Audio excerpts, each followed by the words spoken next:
2021 was the first full year that we've been in the pandemic, and we're getting a lot of questions about tax write-offs. First is about the cost of masks and other personal protective equipment that health officials in some states still require. So let's verify. Is PPE tax deductible?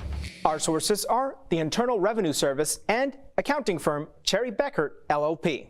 Taxpayers have historically received a deduction for medical expenses.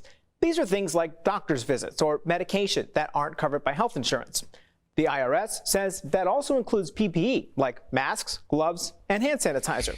So we can verify PPE is tax deductible, but Cherry Bekaert says there's a catch. Existing IRS rules require medical expenses exceed 7.5% of your adjusted gross income to qualify, so the deduction won't apply to everyone. Some people have been stocking up on PPE as they get ready to return to the office, but many are still working from home.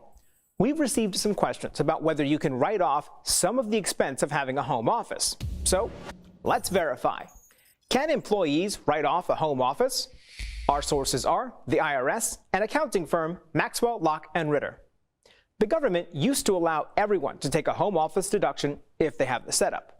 That changed in 2017 when Congress passed the Tax Cuts and Jobs Act. It was intended to simplify the process of doing taxes, and that meant limiting, among other things, who can take the home office deduction. The IRS warns only self-employed people, independent contractors, and people working in the gig economy now qualify. Basically, Maxwell, Locke & Ritter explains, if you get a W-2, then you don't get the deduction. So it's false that employees can write off a home office on their taxes, although self-employed people or contractors still can. With your Verify, I'm Brandon Lewis.